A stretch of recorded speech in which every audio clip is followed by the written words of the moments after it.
إن الحمد لله نحمده ونستعينه ونستغفره ونؤمن به ونتوكل عليه.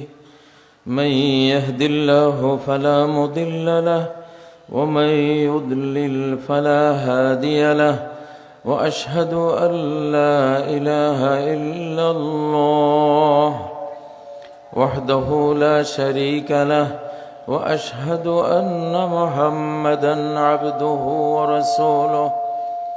أما بعد فإن خير الحديث كتاب الله، وخير الهدي هدي محمد صلى الله عليه وسلم، وشر الأمور محدثاتها،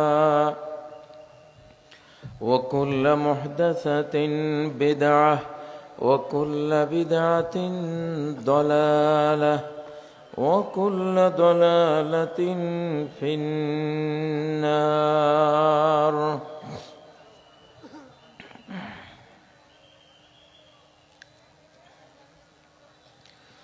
أما بعد فأعوذ بالله من الشيطان الرجيم. بسم الله الرحمن الرحيم. إنا نحن نزلنا الذكر وإنا له لحافظون.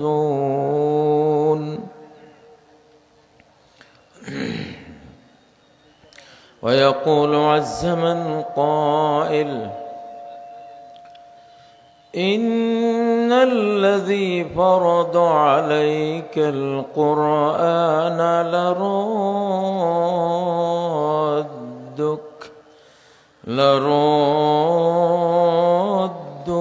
إلى معاد. وقال عز من قائل: بسم الله الرحمن الرحيم.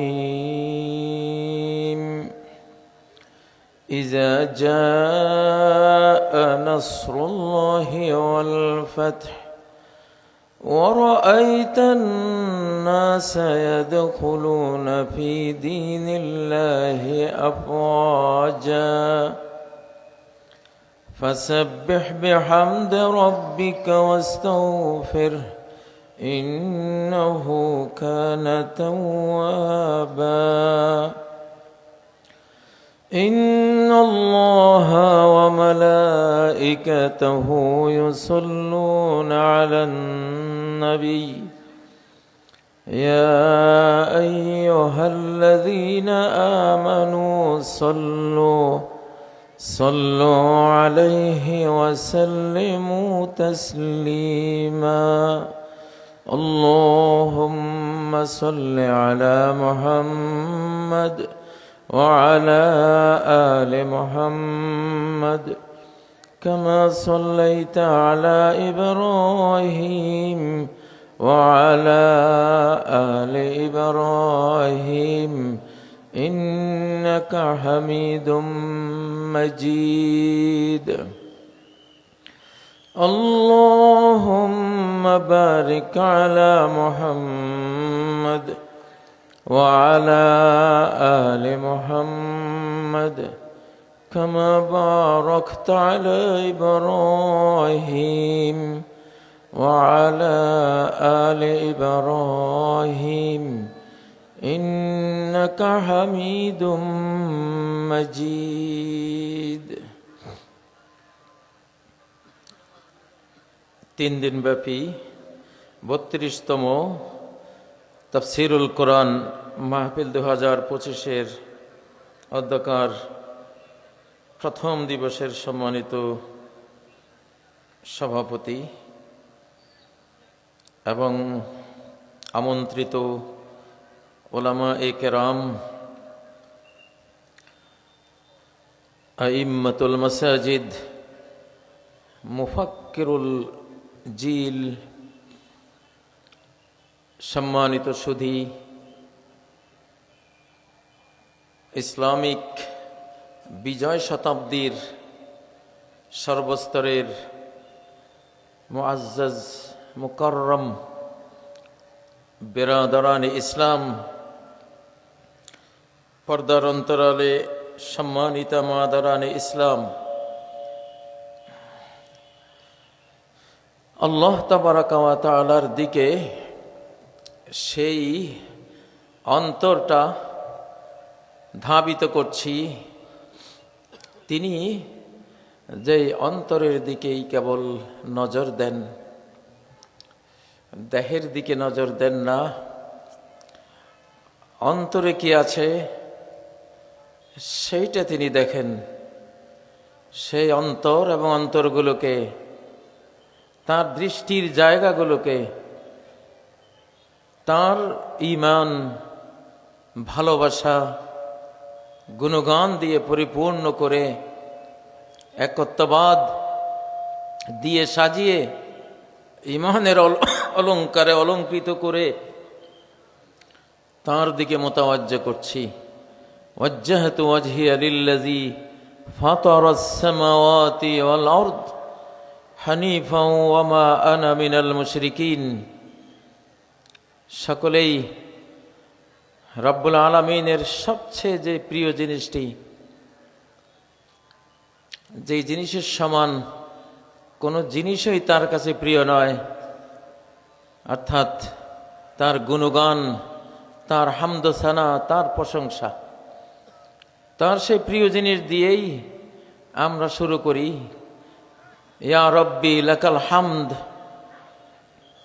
কামা ইয়ানবাগি লিজালালি ওয়াজহিক ওয়া আযীমি সুলতানিক।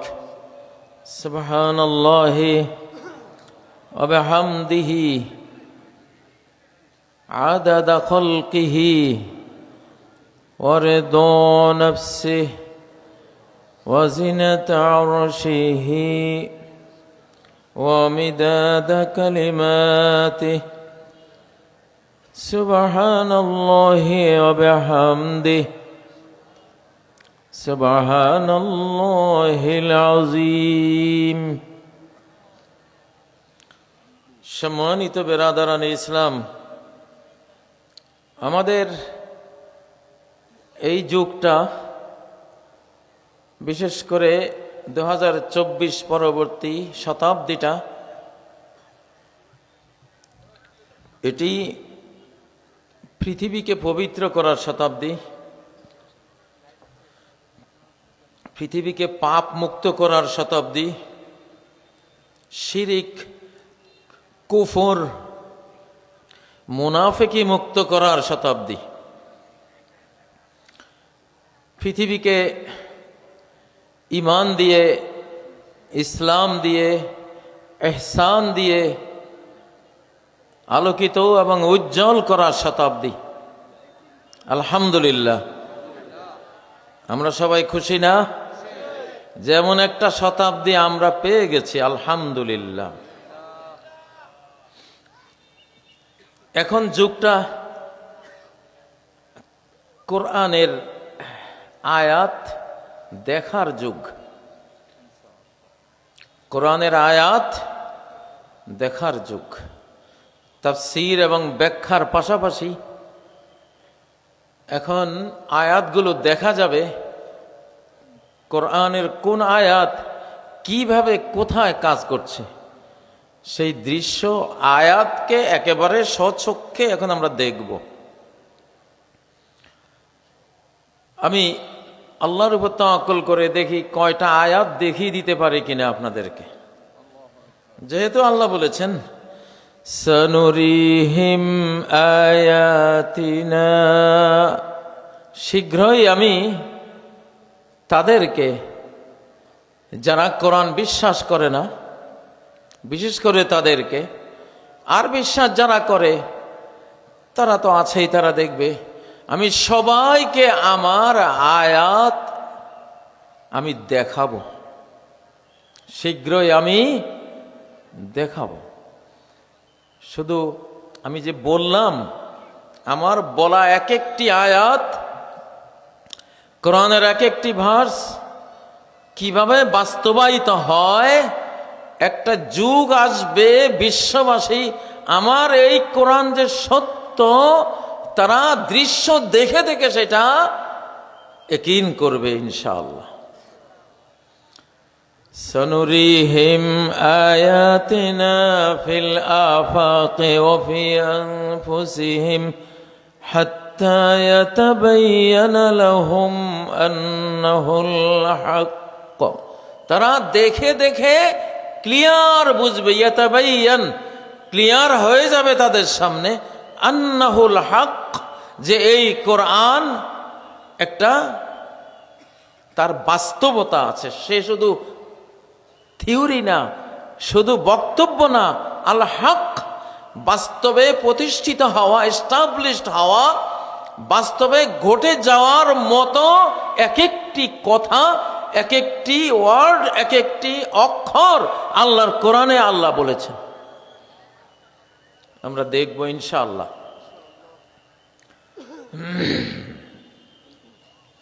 একটা আয়াত দেখাই যেটা আমি প্রথমে পড়েছি, সূরা আল হিজরের 9 নম্বর আয়াত। ইন্না নাহনু নাযালনা যিকরা ওয়া ইন্না লাহু লাহাফিজুন।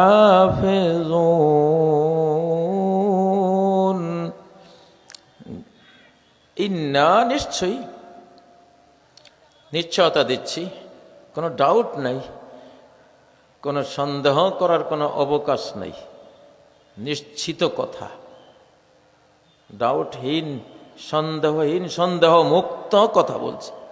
নাজ্জালনা আমি একটু একটু করে কোরআন নাজিল করেছি, একসাথে নাজিল করিনি। মুহাম্মদ সাল্লাল্লাহু আলাইহি সাল্লামের অন্তরে একটু একটু করে আমি নাজিল করেছি। কোরআন নাজিল হয়েছে কিভাবে? লিখিত কোরআন আসে নাই, এটা হার্ড কপি আসে নাই, সফট কপি এসেছে কোরআন। একমাত্র কোরআন যেটা সফট কপি নাজিল হয়েছে, হার্ড কপি না। তাওরাত, জাবুর, ইনজিল, আসমানি সব কিতাব হার্ড কপি আসছে। তাওরাত একদম পাথরের ফলকে লিখিত অবস্থায় নাজিল হয়েছে, যেটা নিতে 1-2টা উট লাগে, অনেক ওজনী। জাবুরও সেরকম, ইনজিলও সেরকম, সহিফা ইব্রাহিম, সহিফা মূসা সব ওই রকম। একটা মাত্র আসমানি গ্রন্থ এসেছে সফট কপি, ইলেকট্রনিক কপি, নুরানি কপি, সফট কপি, সেটা হলো এই কোরআন। নবীজি সিনার কপি থেকে, সফট কপি থেকে এটা লিখে নিয়েছেন। এটা হলো এখান থেকে, এটা দ্বিতীয় কপি। ফার্স্ট কপি হলো কোথায়? নাযালাহু আলা কলবিকা বিইজনিল্লাহ, তিনি এটাকে নাজিল করেছেন আলা কলবিকা। কোথায়? অন্তরে। কোথায়? অন্তরে। সূরা বাকারার 98 নম্বর আয়াতে ক্লিয়ার করেছেন। আবার বাল হুয়া আয়াতুম বাইয়িনাত, এটা কতগুলো ক্লিয়ার ভার্সেস, সুস্পষ্ট আয়াত। কোথায়? কোন লিখিত ফলকে, পাথরে না। ফি সুদুরিল্লাযিনা উতুল ইলম, তাদের সিনায় যাদেরকে জ্ঞান দেয়া হয়েছে, এটা সিনায় নাজিল হয়। এই জন্য কোরআন কি শুধু এই লিখে কপি করে রাখার কিতাব, না সিনায় সংরক্ষণ করার কিতাব? কোথায়? কোথায় সংরক্ষণ করবেন কোরআনকে? কোথায়? এইখানে। কারা কারা রাজি আছেন? যে যা পারেন এইখানে সংরক্ষণ করবেন ইনশাআল্লাহ। আমার এখানে সবাই, ভাই আমি তো 36 দিনে কোরআন এখানে নিচ্ছি, আমার এখানে প্রতি 7 দিনে খতম করি। আমি আপনাদেরকে বলি উৎসাহের জন্য, আমি বুড়া মানুষ যদি পারি, আপনারা আমি জওয়ানরা পারবেন না কেন? আর কোরআন কোরআন পড়তে গেলে বুড়া জোয়ান হয়ে যায়, বার্ধক্য থাকে না। কোরআন তার সংরক্ষণকারীকে তার মতো তার জন্য কি লাগবে সেরকম বানাই নাই কোরআনে। সে আমাকে নিতে চাচ্ছে তার অন্তরে, তাহলে তার তো এখন বার্ধক্য আছে, এটাকে তারুণ্য দিতে হবে, কোরআন দিয়ে দেবে আপনাকে। আপনার স্মৃতি দুর্বল, কোরআন বুঝবে যে সে তো নিতে পারছে না, তার স্মৃতি দুর্বল, তাহলে স্মৃতি বাড়াইতে হবে। আপনি গবেট, কোরআন আপনাকে স্মার্ট ইন্টেলেকচুয়াল বুদ্ধিজীবী বানাই দিবে, ধী শক্তি সম্পন্ন বানাই দিবে। আপনি কেমন হইতে হবে কোরআন নিতে গেলে, তেমন আপনারা বানাবে এই কোরআনে। আচ্ছা, আল্লাহ যে বলছেন আমি এই কোরআনকে একটু একটু করে নাজিল করেছি, আর কি ওয়া ইন্না লাহু লাহাফিজুন, আমি তার হেফাজতকারী, আমি হেফাজত করব,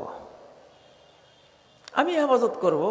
আমার গোলামেরা আছে, আমার বন্ধুরা আছে, এমন মায়া দিয়ে দেব কোরআনের প্রতি, ও পাগল ফাড়া হয়ে আমার কোরআনটা বুকে নেবে, সিনাই নেবে। সুবহানাল্লাহ। আজকে বাংলাদেশে 25 লক্ষ হাফেজ, আরো কোটি হাফেজ পাইপ লাইনে আছে।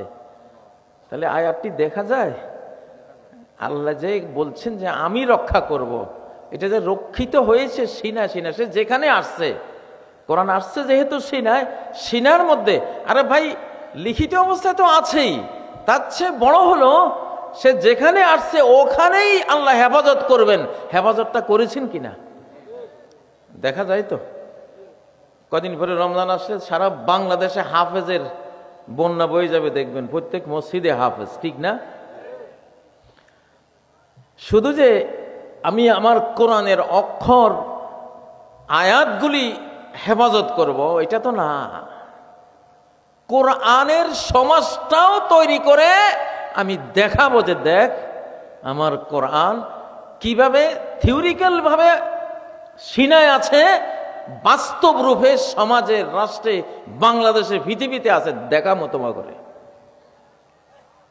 ইনশাআল্লাহ।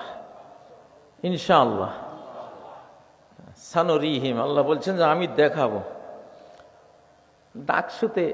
ডাকসু এখন হলো কোরআনের মাদ্রাসা।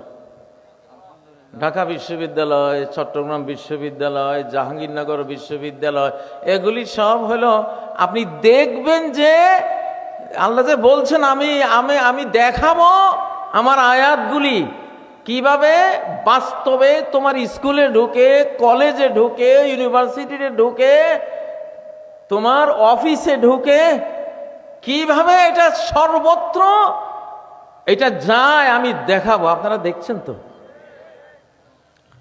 ঢাকা বিশ্ববিদ্যালয় এখন তো বিশাল বড় একটা জামেউল উলুম, দারুল উলুম মাদ্রাসা। হ্যাঁ ও ভাইয়েরা, ইন্না নাহনু নাযালনা যিকরা, জিকির মানে লিখিত না, জিকির মানে এটা মানুষের মুখে, অন্তরে, ব্রেনে এটা উচ্চারিত হচ্ছে, সে জিকির করছে, জপছে, এটা জপমালা হয়ে জপ তপের বস্তু হয়ে সিনায়, মুখে, ব্রেইনে, অন্তরে এটা থেকে যাবে। সুবহানাল্লাহ। তো আসলেই তো ব্রিটিশরা যখন গোটা ভারতবর্ষ থেকে কোরআন সব তারা বাজেয়াপ্ত করে পুড়িয়ে দেবে সিদ্ধান্ত নিতে যাচ্ছিল, তখন তাদের এক বর্ষিয়ান পার্লামেন্টারিয়ান বলল, তোমরা সব বোকা, কোরআনের মূল কপি তো এটা না, মূল কপি হলো হাফেজ সাহেব। মূল কপি কোনটা? ইলেকট্রনিক কপি, সফট কপি কোনটা? প্রত্যেক হাফেজ আল কোরআনের একটা সফট কপি, এক কপি কোরআন, সে প্রত্যেক হাফেজ এক কপি কোরআন। আল্লাহ রাসূল এক কপি কোরআন ছিলেন। সূরা তালাকের 10-11 নম্বর আয়াতে ডাইরেক্ট রাসূলকে কোরআন বলেছেন আল্লাহ। সেটা হলো কি, قد أنزل الله إليكم ذكرا رسولا, আল্লাহ তোমাদের প্রতি নাজিল করেছেন জিকির, কোরআন। জিকির মানে রাসূল, রাসূল নাজিল, জিকির নাজিল করেছেন। জিকিরটা হলেন রাসূল নিজে, কোরআনটা হলো রাসূল নিজেকে সফট কপি তার সিনার মধ্যে আছে। আবার এটা বাস্তবায়িত হয়ে তার অঙ্গ প্রত্যঙ্গে তিনি কোরআনকে ধারণ করেছেন, তার চরিত্রে রূপান্তরিত করেছেন কোরআনকে। আমাদের বাংলাদেশে এখন সেই সময়টা আসছে কিনা, আমরা এক কপি কোরআন হব ইনশাআল্লাহ, এক কপি কোরআন হব এবং এক কপি কোরআনের বাস্তব রূপ হব। আমার কর্ম দেখলেই মানুষ যাতে বুঝে এক কপি কোরআন যাইতেছে। একটু একটু করে কারা চেষ্টা করবেন এক কপি কোরআন হওয়ার জন্য? এক কপি কোরআনের বাস্তব চরিত হওয়ার জন্য। প্রত্যেক সাহাবী এক কপি কোরআন ছিলেন, তার কর্মেও, তার জ্ঞানেও যেমন এক কপি কোরআন ছিলেন, কর্মেও কি ছিলেন? এক কপি কোরআন।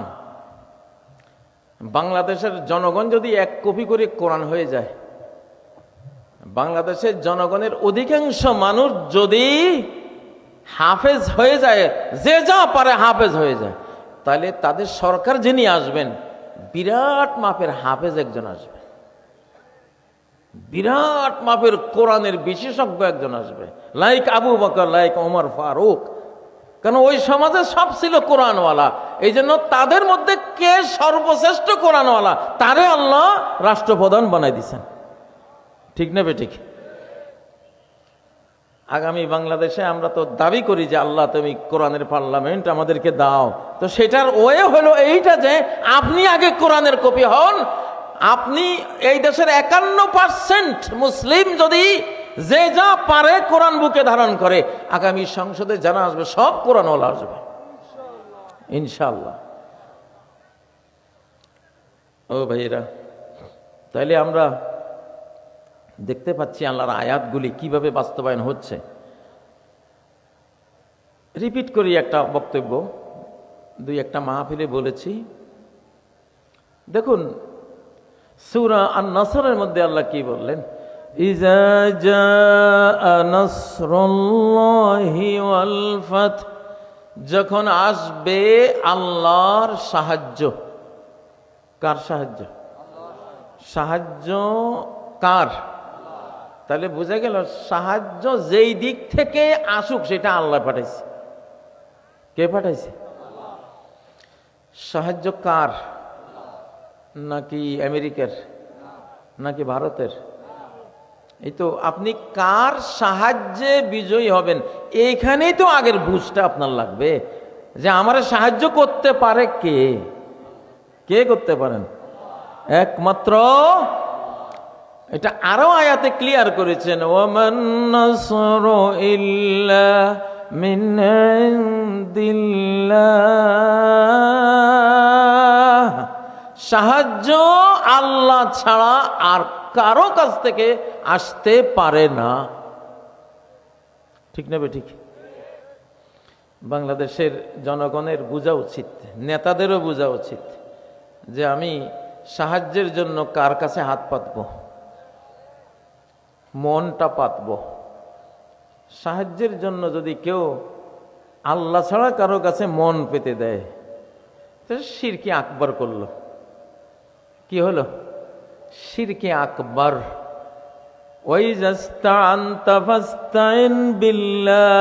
তুমি যদি সাহায্য চাও একমাত্র কার কাছে চাইবা? আল্লাহর কাছে চাইবা। কার কাছে? আল্লাহর কাছে চাইবা। তাইলে ইজা জাআ নাসরুল্লাহি, যখন আসবে আল্লাহর সাহায্য, ওয়াল ফাতহু এবং বিজয়, এই দুইটা যখন আসবে তখন একটা ফল দেখবা, অবশ্যম্ভাবী একটা ফলাফল দেখবা, সুফল দেখবা। আল্লাহর সাহায্য এসে গেছে, তুমি বিজয় পেয়ে গেছো। এইটা যদি ঘটে পৃথিবীর কোনো ভূখণ্ডে, হোক বাংলাদেশ, হোক অন্য কোনো দেশ, মুমিনরা মুসলিমরা যদি আল্লাহর সাহায্য আর বিজয় কোনো ভূখণ্ডে পেয়ে যায়, তার পরবর্তী দৃশ্য আল্লাহ দেখাচ্ছেন। পরবর্তী দৃশ্য কি হবে? ওয়ারাআইতান নাসা ইয়াদখুলুনা ফি দীনিল্লাহি আফওয়াজা। তুমি দেখবা পরবর্তী দৃশ্য, ওয়ারাআইতা তুমি দেখবা আর নাসা সর্বস্তরের মানুষকে, জনগণকে, সারা পৃথিবীর মানব জাতিকে তুমি দেখবা ইয়াদখুলুনা তারা প্রবেশ করছে ফি দীনিল্লাহি আল্লাহর দ্বীনের মধ্যে আফওয়াজা দলে দলে। 24-এর 5ই আগস্ট আমরা সাহায্য পেয়েছিলাম কিনা? কার কার সন্দেহ আছে? সন্দেহ আছে কারো? নিশ্চিত কার সাহায্য? আল্লাহর সাহায্য আমরা পেয়েছি। নাহলে ছোট ছোট বাচ্চা কাচ্চা কিশোর যেসব পোলাভান, এদের দাবি ছিল না সরকার পতনের, আন্দোলন ছিলই না সরকার পতনের, ঠিক নয় কি? আল্লাহ এমন ভাবে আন্দোলনটাকে ড্রাইভ করলেন, ড্রাইভ করে এমন পয়েন্টে নিলেন, ওনার পরিকল্পনায় পতন হয়ে গেছে। হয়ে গেছে কিনা? তাহলে 24-এর 5ই আগস্ট একটা বিজয় যেহেতু পেয়েছি, সাহায্য যেহেতু পেয়েছি, আগামী বাংলাদেশের দৃশ্য কি হবে? সূরা নাসর থেকে নেন। আগামী বাংলাদেশের দৃশ্য কি হবে? ওয়ারাআইতান নাসা মানুষদেরকে দেখবা ইয়াদখুলুনা ফি দীনিল্লাহি আল্লাহর দ্বীনে তারা প্রবেশ করবে দলে দলে। ঢাকা বিশ্ববিদ্যালয় দেখেছেন তো? দেখেছেন না? যেই কিশোর শিশু ছাত্র তরুণরা সেই জয়টা এনেছে, সেই তরুণ সমাজের মধ্যে কিভাবে যারা আল্লাহর কথা বলে, দ্বীনের কথা বলে, ইসলামের কথা বলে, যারা বাংলাদেশের স্বাধীনতার কথা বলে, যারা বাংলাদেশের জাস্টিসের কথা বলে, যারা বাংলাদেশের উন্নয়নের জন্য জীবন কোরবান করে, এরাই তো দ্বীনুল্লাহর বাহ্যিক রূপ, বাস্তব রূপ। এদের মধ্যে ঢুকছে কি না সব পোলাফান ছাত্রছাত্রী? তাহলে ইজা জাআ নাসরুল্লাহি ওয়াল ফাত, আল্লাহর সাহায্য আর বিজয় আসলে কোন দেশে, সেই দেশের পরবর্তী অবস্থা হয় মানুষ, সর্বস্তরের মানুষ দলে দলে আল্লাহর দ্বীনে প্রবেশ করবে। আল্লাহর দ্বীনের ঝান্ডাবাহী যারা, তাদের মধ্যে প্রবেশ করবে ইনশাআল্লাহ, ইনশাআল্লাহ। সিনারি 4টা তো বড় বড় দেখেছেন, জাকসু, রাকসু, ডাকসু, ছাকসু। আমি তো সূরা নাসর দেখতে পাচ্ছি এখানে। কোন সূরা? ও ভাইরা, এই ওয়াজটা করার জন্য একটা দরকার ছিল। জাকসু ডাকসু নির্বাচনে কিভাবে বলা হয় ভোট দিতেছে, সিনারিওটা দেখাইতাম যদি, আপনারা আরো ভালো করে মনের মধ্যে গাঁথতো, ঠিক না? যাক, এটা তো দেখছেন আপনারা। ওয়ারাআইতান নাস, তাহলে আল্লাহর সাহায্য আর বিজয়ের পরবর্তী দৃশ্য হবে সর্বস্তরের জনগণ ঢুকবে। হাদির জানাজায় দেখেছেন কিনা? দেখেছেন কিনা? কারা কারা দেখেছেন? একটা সাধারণ মৌলবী মুন্সি পরিবারের একটা ফোলা। আল্লাহু আকবার। বাংলার ইতিহাসের কোন রাজপুত্র এই সম্বর্ধনা, এই আন্তরিক, এই বোধ, এই মানবতা বোধ, এই সম্মাননা, এই ডিগ্রি, আল্লাহু আকবার, স্মরণকালে কেউ পাইছে বলে মনে হয় না, দেখি নাই আমরা, ঠিক না? তাহলে হাদির জানাজায় দেখছেন সর্বস্তরের মানুষ, ওখানে চেতনা ছিল। হাদি হাফেজে কোরআন, হাদি একজন ইমানদার, হাদি মুসলিম মানচিত্রের স্বাধীনতার জন্য জীবন দিয়েছে, ঠিক নয় কি? মুসলিম মানচিত্রে সে হার না মানা, স্বাধীনতার জন্য উজ্জীবিত জান কোরবান করা এক লড়াকু যোদ্ধা সে ছিল। আমাদের মানুষ ওইটাকে স্বাগত জানিয়েছে, দ্বীনুল্লাহকে সেখানে স্বাগত জানিয়েছে। দ্বীনুল্লাহর প্রথম কথাই হলো স্বাধীনতা। মানুষ মানুষের গোলামি করবে না, এটা তার আত্মসম্মানের পরিপন্থী, ঠিক নয় কি? স্বাধীনতার প্রথম পয়েন্ট, প্রথম রোকন, প্রথম পিলারে হলো মানব মর্যাদা। মানব ওয়ালাকাদ কাররামনা বনি আদম, সূরা বনী ইসরাঈল 72 নম্বর আয়াত, যে আমি বনি আদমকে, আদম সন্তানদেরকে আমার বিশ্বে, মহাবিশ্বে সবচেয়ে বড় সম্মান আমি দিয়েছি, সম্মাননা আমি দিয়েছি। তাকে তুমি দাস দাসী বানাতে পারো না। বলবীর বলো উন্নতম শির। আমরা ওসমান হাদির মধ্যে এই দৃশ্য আমরা দেখেছি। তাহলে আমরা ওসমান হাদির জানাজাতেও ইজা জা নাসরুল্লাহর পরবর্তী আয়াতটা দেখলাম। আচ্ছা, আলহামদুলিল্লাহ, আরো দেখার দৃশ্য সামনে আসবে, এখন যেহেতু এখানে সাহায্য এসে গেছে, বিজয় এসে গেছে, আপনারা তো দেখেছেন শিশু, কিশোর, তরুণীরা কিভাবে, ফেরেশতা তো সবাই দেখে নেই, ফেরেশতারা, আকাশের ফেরেশতারা কিভাবে নামছে বাংলাদেশে, এটা তো দৃশ্যটা তো দেখা হয়েছে, যারা দর্শক আছে তারা দেখেছে। তারা তো ফেরেশতা যেখানে নামে সেখানে অসত্যের জন্য করুণ পরিণতি অপেক্ষায় থাকে। ফেরেশতা নামে গেলে আর উপায় নেই, যতদিন না নামছে ততদিন বাঁচার উপায় আছে, বাতিলের, মিথ্যার, কুফরির, মুনাফিকির বাঁচার উপায় থাকে। ওনারা নেমে গেলে আর কোনো উপায় নাই। আমি এই কথাগুলি চোখে দেখেই বলতেছি। কেন বলতেছি? বাংলাদেশের বিরুদ্ধে অনেক হুমকি দামকি আসতেছে। তো আমি একটা থ্রেড দিলাম এটা, যে এখানে অ্যাঞ্জেল ফোর্স, আকাশ বাহিনী অলরেডি নেমে গেছে, একেবারে রব্বুল আলামিনের খাস বাহিনী। আরে ভাই, আপনি দেখেন না, ফেরেশতারা যেখানে নামে সব রূহগুলিকে, আত্মাগুলি, মনগুলি ধরে টান দেয় তারা আল্লাহর হুকুমে।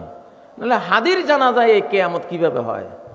এখানে গোপন বাহিনী আছে না, আল্লাহর বাহিনী আছে না, কত কত হাজার হাজার যে আল্লাহর নুরানি ফেরেশতা ওখানে ছিল, যারা দেখার তারা দেখেছে ওখানে।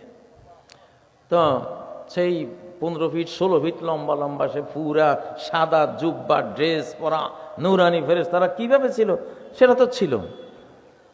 বাংলাদেশ এইটা সরাসরি রব্বুল আলামিনের সাহায্যপ্রাপ্ত, বিজয়প্রাপ্ত একটা দেশ এই যুগে, রানিং সিচুয়েশনে।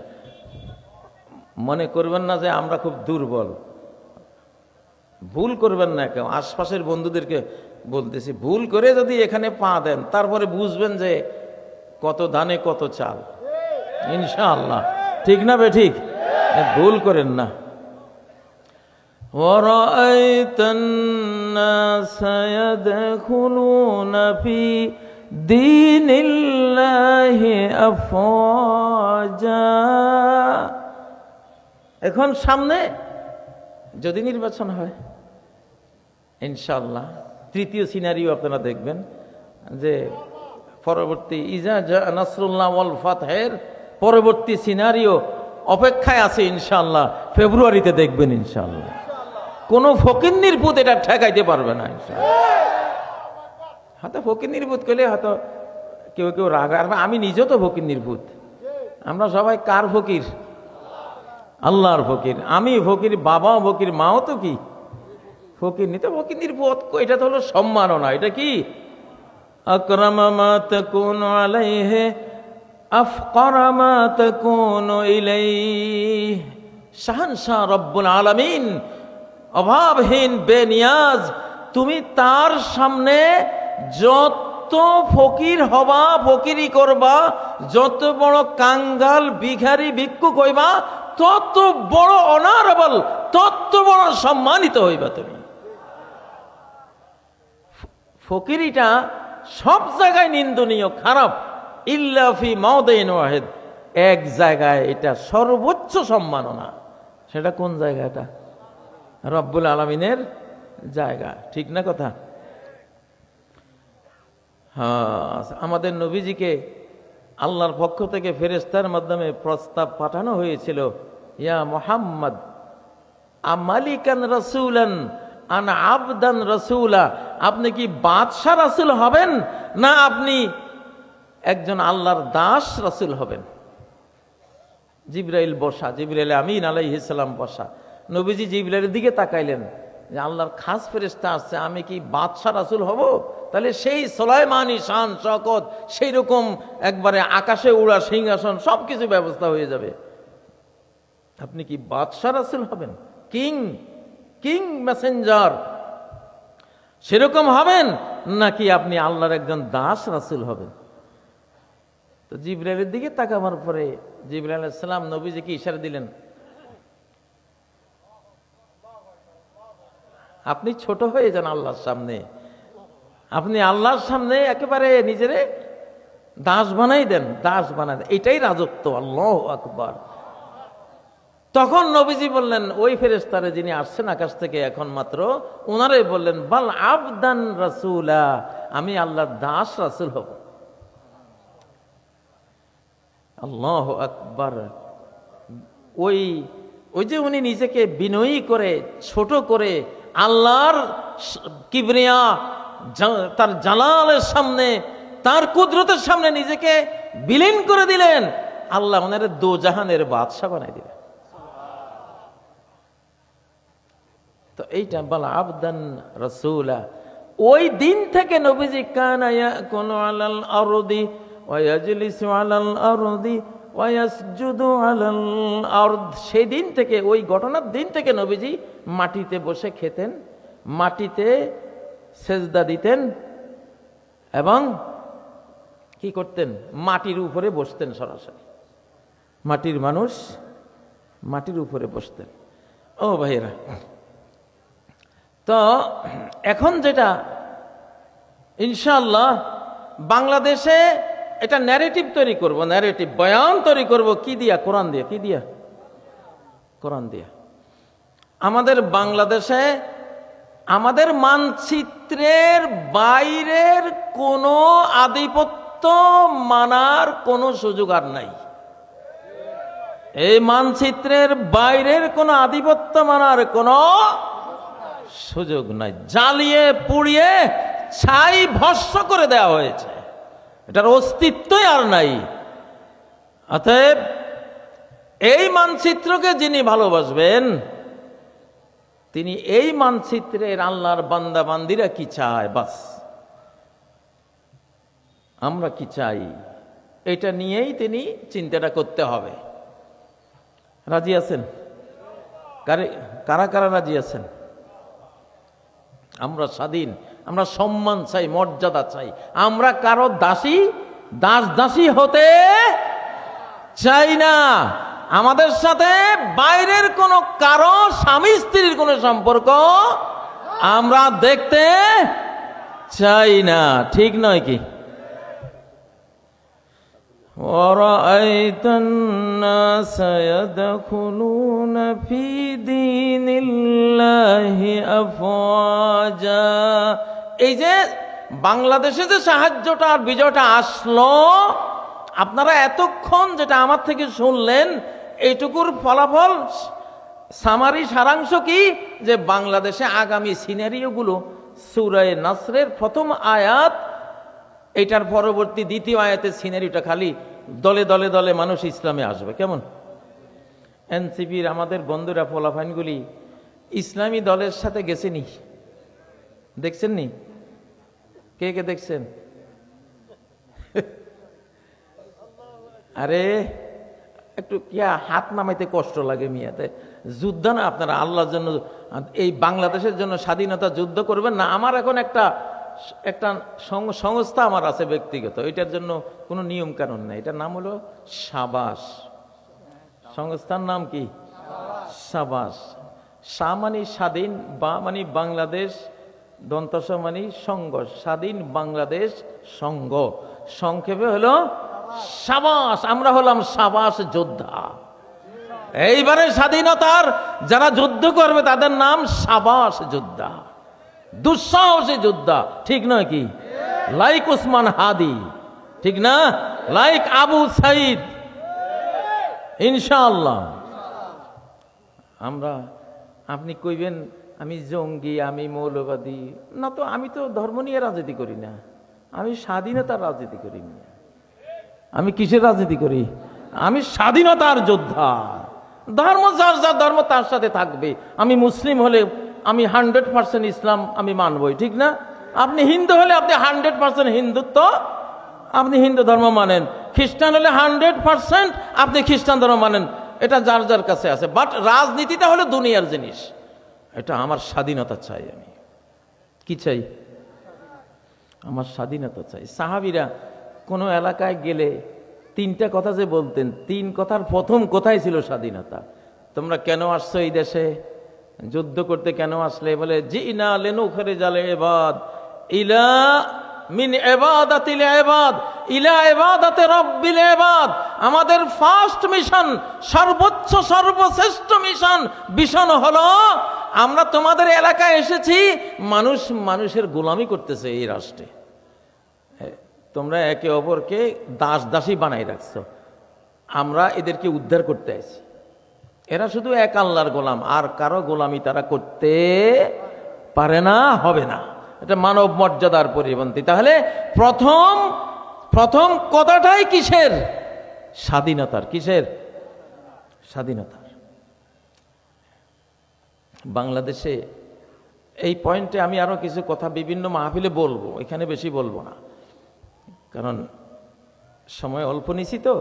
তো অরাইতান নাস, আপনারা কেউ মনে করবেন না যে 2024-এর 5ই আগস্ট শুধু বাংলাদেশের একটা সরকার পরিবর্তন হয়েছে, গোটা বিশ্ব পরিবর্তন হয়েছে।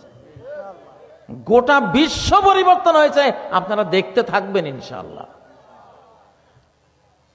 কোন মুসলিম দেশে এই যে এখন ভোটার হয়েছে প্রায় 40-45% সব তরুণ, আমাদের যুবক। কোনো মুসলিম দেশে এত তরুণ নাই। আর যেই কোনো পুরানো বিল্ডিং ভাঙতে হলে বুড়া লাগে না, তরুণ লাগে? তরুণ যুবকদের লাগে। তা আল্লাহ তাআলা এই দেশে সেই যুবক শক্তি রেখেছেন, আলহামদুলিল্লাহ। এই জন্য আল্লাহর মনোনয়ন পড়ছে বাংলাদেশের উপরে যে আমি আমার বান্দাদেরকে মুক্তি দেব, স্বাধীনতা দেব। তারা যাকে মনে চায় স্বাধীনভাবে ইবাদত করবে, ঠিক নয় কি? কোনো প্রেশার কেউ দিতে পারবে না। তো ইসলাম মানে তো স্বাধীনতা, স্বাধীনতা মানে ইসলাম। এখন 2024-এর 5ই আগস্ট গোটা বিশ্ব পরিবর্তনের বিসমিল্লাহ হয়েছে, স্টার্ট হয়েছে, সূচনা হয়েছে ইনশাআল্লাহ। নারায়ে তাকবীর, নারায়ে তাকবীর। সেটা কি দেখতে চান? অরাইতান নাস ইয়াদখুলুন। আপনি সিরিয়ায় কি ছিল? বাংলাদেশ 24-এর 5ই আগস্টের পরে সিরিয়া মুক্ত হয়েছে। সিরিয়ার জনগোষ্ঠী দলে দলে জোলানির নেতৃত্বে তারা একটা মুসলিম ইসলামিক ভাবধারায় উজ্জীবিত দলের সাথে অ্যাড হয়ে গেছে। হয়েছে কিনা? এইটা এই বাংলাদেশে বিজয়ের পরে আসছে, আগে আসে নাই। আগে আসে নাই, বিজয়ের পরে আসছে। তো সিরিয়া, ফিলিস্তিন, গাজা হলো সারা ওয়ার্ল্ড শাসনের রাজধানী। আগামী ইমাম মাহদির রাজধানী হবে এই গাজায়, এই ফিলিস্তিনে। হযরত ঈসা আলাইহিস সালামের রাজধানী হবে এই গাজা, ফিলিস্তিনে।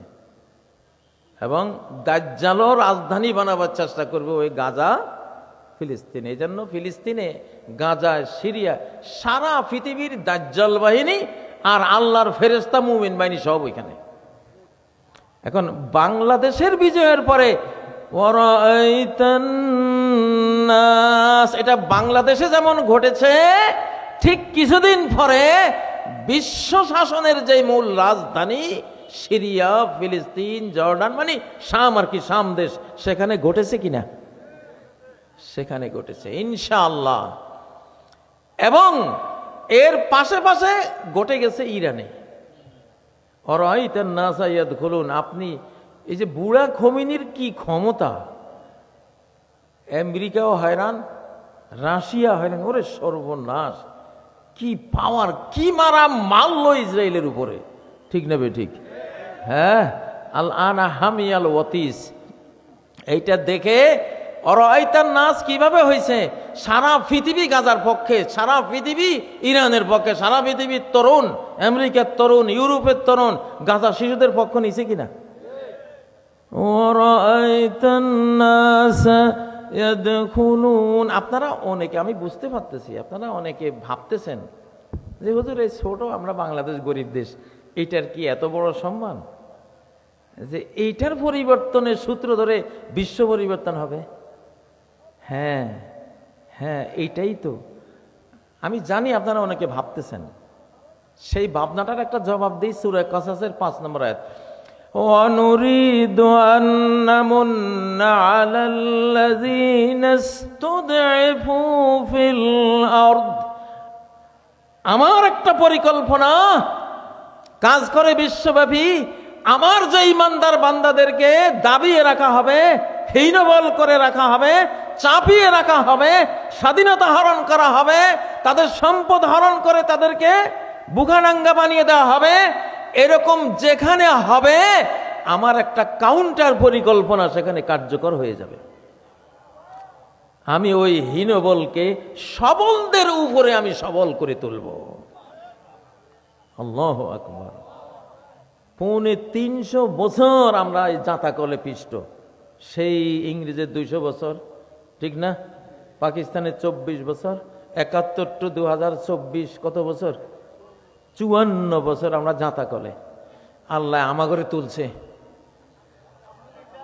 হ্যাঁ আমাগরে তুলছে। এই তোলার পরে সিরিয়া উঠছে, এবং এই উঠার পরে এমন একটা পয়েন্টে অরাইতান নাস হয়েছে, সূরা নাসের 2 নম্বর আয়াত বাস্তবায়ন, যেটা নিউ ইয়র্ক শহরে জাহরান মামদানি মুসলিম মেয়র বিগত 5টা মেয়র মিলে যা পাইছে একাশে এসে বেশি ভোট পাইছে। প্রেসিডেন্ট ট্রাম্পের একজন তারা জিজ্ঞাসা করছে, আপনি কি ট্রাম্পকে ফ্যাসিস্ট মনে করেন? উনি তো ফ্যাসিস্ট। ও মি আর কি বিজয় চান? অরাইতান নাস ইয়াদখুলুনা, দেখা যায়নি? সানুরিহিম আয়াতিনা, আমার আয়াত ওই যে ব্যাখ্যা তাফসীর করতে করতে করতে আমি ওখানেই থেমে থাকবো না, একবারে দেখাই দেব তোমার করে। জাহরান মামদা আজকে পত্রিকায় দেখলাম, আমেরিকার কি গেবার্ট না, ওই যে বড় একজন দায়িত্বশীল যে গোয়েন্দাদের প্রধান, তুলসী গেবার্ট বললেন আজকের পত্রিকা দেখেন যে আমি দেখছি ইসলাম আমেরিকাকে খেয়ে ফেলতেছে। ওরে ফকিন্নির ভূতেরা, পারলে ঠেকাইস, এটা শাহানশার ইসলাম, ঠিক না? সব রাজাদের মহারাজ যিনি, তার ইসলাম, পারলে ঠেকা, খাইয়ে ফেলাইব সব ইনশাআল্লাহ। ওয়ারাআইতান নাস ইয়াদখুলুনা ফি দীনিল্লাহি আফওয়াজা। বাংলাদেশে যে খ্রিস্টান আসতেছে, আমি ভিতরে ভিতরে একটু খুশি। কারণ কি, খ্রিস্টানরা আগামী দিনের মুসলমান ইনশাআল্লাহ। ট্রাম্প আসে, আসুক, তুলসী গেবার্ট আসুক, আরো ইউরোপিয়ানরা আসুক, এখন আর চিন্তা নাই, এখন আর টাইম নাই। Time short, signal down, line clear, train on line. এখন যারাই আসবে আয়সা উল্টা মুসলমান হয়ে যাবে ইনশাআল্লাহ। ইসলামের সত্যটা বুঝে ফেলবে, বুঝে বলবে না এই দিনটা আমার দরকার। তুলসী গেবার্টের মতো মানুষ যেখানে আজকে বলে ফেলেছেন যে আমি দেখছি আমেরিকা, গোটা আমেরিকা, শুধু কেবল নিউ ইয়র্ক শহর না, গোটা আমেরিকাকে ইসলাম খেয়ে ফেলছে। আমি এটা তখনই অবজার্ভ করে আমি বুঝেছি যে এই যে গাজার শিশুদের পক্ষে মুসলিম সমাজের চেয়েও খ্রিস্টান সমাজের তরুণরা ফ্রি ফ্রি ফিলিস্তিন স্লোগান দিচ্ছে, ঠিক না? আমাদের চেয়েও অনেক বেশি। তখন আল্লাহ আমার ভিতরে একটা বুঝ দিলেন যে এই প্রত্যেকটা ছেলে, তরুণ তরুণী, এরা ইনশাআল্লাহ ইসলামের তৌফিক পাবে ইনশাআল্লাহ। ওয়ারাআইতান নাস ইয়াদখুলুনা ফি দীনিল্লাহি أفواجا। আজকে আমি একটা বক্তৃতা শুনেছি, সেই বক্তৃতা আদ্যপান্ত আল্লাহ তাআলার কথা আসছে, রব্বুল আলামিনের কথা আসছে, আল্লাহর কাছে প্রার্থনার কথা আসছে এবং নবীজির কথা আসছে। আমি মনে মনে ভাবতেছি, হ্যাঁ ধরছে ইনশাআল্লাহ। আরে বাবারে, আমরা চাই তো সবাই আসো না, আমরা তো দিন নিয়ে তো আমরা ব্যবসা করি না নাকি, যে তুমি আইলে আমার ব্যবসা কমে যাবে, তুমি আইলে আমার ব্যবসা আরো বাড়বে। কারণ এটা আমরা বলা কোয়া করতে করতে করতে এক সাইদি সাহেব তো জীবনে দিয়ে ফেলাইলো বলতে বলতে, ঠিক না? তো আজকে তোমাদের মুখে যে আল্লাহ আল্লাহ রাসূলের কথা উঠে আসছে, ওই মক্তবের ওস্তাদদের থেকে শুরু করে মাহফিলের এইসব জান কুরবান করা জীবনের ঝুঁকি নিয়ে যারা বক্তৃতা করে যায়, তাফসীর মাহফিল করে যায়, তাদের অবদান আছে না নাই? আল্লাহ করুক, দোয়া করেন আমরা ঐক্যবদ্ধ বাংলাদেশ চাই, ঐক্যবদ্ধ। এনসিপির পোলাপান যখন আসছে ইসলামী দলের কাছে, এটা গোটা জাতি ধরে টান দেবে ইনশাআল্লাহ। এই ছেলেগুলি আউলিয়া, এগুলি দাড়ি কাটা অলিয়া উলিয়া, এগুলি আল্লাহর কিছু অলিয়া উলিয়া থাকে দাড়ি কাটা। ডক্টর ইকবালের ওই যুগের আলমরা এটা দাড়ি কাটা আল্লাহর অলি। দাড়ি হয়তো রাখতে পারে নাই, যা হোক রাখলে ভালো হইতো, কিন্তু সে দাড়ি কাটারাই যেহেতু গোটা বিশ্ব চালাচ্ছে, ওদের লগে একটু ম্যাচিং করার জন্য সে দাড়িটা কাটছে। দাড়ি দেখলে ওরা ওই যুগে, আপনারা জানেন না, ওই সময় দাড়ি মানে রিজেক্ট। দাড়িওয়ালার কাছে মহিলারা বিয়ে বসতে চাইতো না, এক যুগ এরকম গেছে না গেছে? আলহামদুলিল্লাহ, আমি যাদের কথা বলছি ওরা এখন দাড়ি রাখা শুরু করেছে আলহামদুলিল্লাহ। এক সময় দাড়ি কাটা ফ্যাশন ছিল, এখন দাড়ি রাখা ফ্যাশন, দাড়ি রাখা ফ্যাশন। ওরাইতান নাস, সর্বক্ষেত্রে দেখবেন, দাড়ির ক্ষেত্রেও দেখবেন ইনশাআল্লাহ। ওরাইতান নাস ইয়াদখুলুন, বোরকার ক্ষেত্রে দেখবেন ইনশাআল্লাহ। 5ই আগস্টের 15 দিন আগে আমার ছোট ভাই ইউসুফ, তার এক ব্রিগেডিয়ার, তাদের লোক আর কি ডেকে বলছে যে তুমি আর তোমার ভাই কাজী জানে বাংলাদেশ শব্দের নামটাও না নেয়, মেরে ফেলবো। আর সে বিদেশ যাবে, বাংলাদেশে কোনোদিন আসবে না, আসলে বিমানবন্দর থেকে গুম করে ফেলবো। আর এই আন্দোলন দমনের পরে একটা বোরকা বাংলাদেশের কোনো পথে ঘাটে আমরা রাখবো না, এই কথা বলছিল। আল্লাহ কয় রাখ, তুই থাকবি না, আমার বোরকা টিকে থাকবে। এখন সব বিশ্ববিদ্যালয় বোরকাওয়ালি গো জয়, ঠিক না বে ঠিক? বোরকা এখন সারা বাংলাদেশ নয়, সারা বিশ্ব ছেয়ে যাবে ইনশাআল্লাহ। ওরাইতান নাস বোরকার ক্ষেত্রে ঘটবে, ওরাইতান নাস ভোটের ক্ষেত্রে ঘটবে, ওরাইতান নাস একেবারে হারামের ক্ষেত্রে হালালের ক্ষেত্রে ঢুকবে, মানুষ হারাম বর্জন শুরু করে দেবে ইনশাআল্লাহ, ঠিক নয় কি? ইসলামিক কৃষ্টি, কালচার, স্পিরিচুয়াল, আধ্যাত্মিকতা, এটা আধ্যাত্মিকতায় ঢুকবে ইনশাআল্লাহ। মানুষ মনোগতভাবে আল্লাহর দিন, আল্লাহর কোরআনের প্রতি এমন আসক্ত হবে ইনশাআল্লাহ, এটা অলৌকিক মিরাকল ঘটনা ঘটবে। আমার কিছু ইংলিশ মিডিয়াম স্কুল আছে, ওখানে piece international school, average international school বা মার্সিফুল ইন্টারন্যাশনাল স্কুল, মাদ্রাসা, এগুলিতে যখন প্যারেন্টসরা, মা বাবারা আসে বাচ্চা নিয়ে, একটাই কথা, আমার এই ছেলেটারে আমি হাফেজ বানাবো। কি বানাবো? হাফেজ বানাবো। তো ওরাইতান নাস, এটা হিফজুল কোরআনের ক্ষেত্রে ঢুকবে কিনা? ইনশাআল্লাহ। ও ভাইয়েরা, বেআজিজিন ওয়া যুল্লে জালিল, কোরআন, আল্লাহর দিন প্রত্যেকের ঘরে ঘরে ঢুকবে। যে দিনকে স্বাগত জানাবে, তাকে সম্মানিত করে দিন তার ঘরে ঢুকবে, আল্লাহর কালেমা বাণী তার ঘরে ঢুকবে। আর যে কোরআনকে, দিনকে ডিনাই করবে, তার দরজা ভেঙ্গে তাকে পরাস্ত পরাজিত করে দিন তার ঘরে ঢুকবে ইনশাআল্লাহ। দিন হাসিনার ঘরে ঢুকছে কিনা, কিন্তু দুয়ার ভাঙ্গা ঢুকছে আর কি। দুয়ার ভাঙ্গা ঢুকি কয় ভাগো, 45 মিনিট টাইম। এটা ভাই ইসলামে করেছে এই কাম। এই যে 45 মিনিটের টাইম লাইন, এটা কে দিছে? এটা আল্লাহ দিছে, আল্লাহ দিনে দিছে, কোরআনে দিছে যে তোমার আর সময় নাই, তোমার আর সময় নেই। তো ইনশাআল্লাহ তুলসী গেবার যে বললেন যে আমেরিকাকে ইসলামে খেয়ে ফেলছে, এটা কি 24 5ই আগস্টের আগে কোনোদিন শুনেছেন?